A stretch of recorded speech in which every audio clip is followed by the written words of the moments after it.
Bonjour et bienvenue dans ce nouvel épisode du podcast. Et pour continuer sur le sujet que j'ai abordé la semaine dernière, donc la philosophie du yoga, aujourd'hui je voulais parler du premier yama. Donc les yamas, ce sont donc ces observances, ces guidelines, ces préceptes qu'on peut suivre pour s'aider à atteindre un peu plus facilement l'éveil, pour vivre une vie en accord avec les valeurs du yoga et une vie un peu plus éthique, on va dire, qui nous en permet ensuite donc d'avoir accès plus facilement à un état de plénitude. Et le premier des yamas est donc ahimsa. Et ahimsa, c'est la non-violence.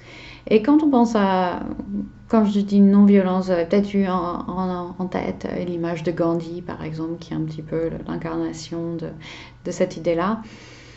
Mais ahimsa, c'est pas seulement la non-violence physique, c'est vraiment la non-violence en parole, en action, en pensée, et c'est la non-violence envers les autres et envers soi-même. Donc c'est vraiment la non-violence dans son absolu, dans l'idée générale. Et vraiment le fait de ne pas blesser, de ne pas causer de tort et d'être le plus pacifiste possible, j'imagine.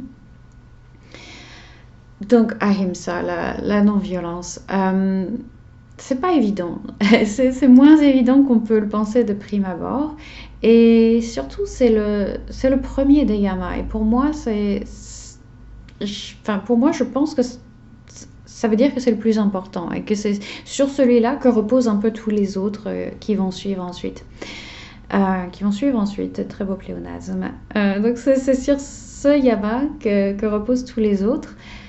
Et c'est pas le plus évident à suivre du tout.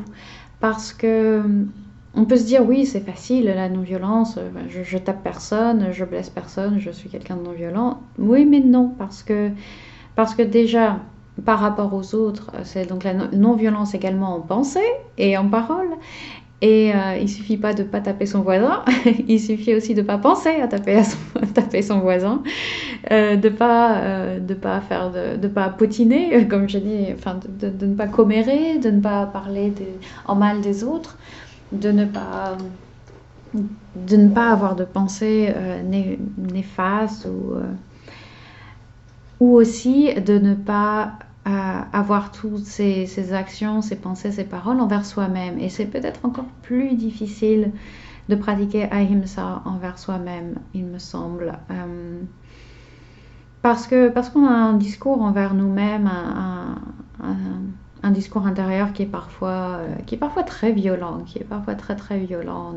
Toutes ces fois où on rate quelque chose et on se dit oh là là, mais qu'est-ce que je suis con, ou qu'est-ce que voilà, oh j'ai encore fait ça, mais quel idiote, ou des bêtises comme ça. Et ça peut être intéressant pour pratiquer ahimsa de commencer à s'en rendre compte, à se rendre compte de tout ça. De comment on parle aux autres, de comment on pense aux autres et de comment on parle à soi-même et comment on se parle à soi-même intérieurement. Et c'est ce que je vous invite à faire d'ailleurs à la suite de ce podcast dans les prochains jours, si vous le souhaitez, de commencer à faire attention à la violence dans vos propos envers vous-même, envers les autres, et que ce soit à l'oral ou en pensée, à vos actions aussi. Et d'ailleurs, les actions non violentes, c'est pas seulement de ne pas taper son voisin, mais ça peut être aussi dans le choix de ce qu'on consomme. Alors évidemment, je ne vais pas vous faire la promotion du végétarianisme ou du véganisme, mais ça peut passer par là aussi, par exemple, ou dans la façon dans les produits de beauté qu'on consomme, dans les chaussures en cuir, dans le fait de prendre le train au lieu de l'avion parce que c'est un peu plus éco-friendly. Donc ça peut vraiment englober beaucoup beaucoup de choses parce que l'idée c'est vraiment d'avoir un impact négatif le plus faible possible.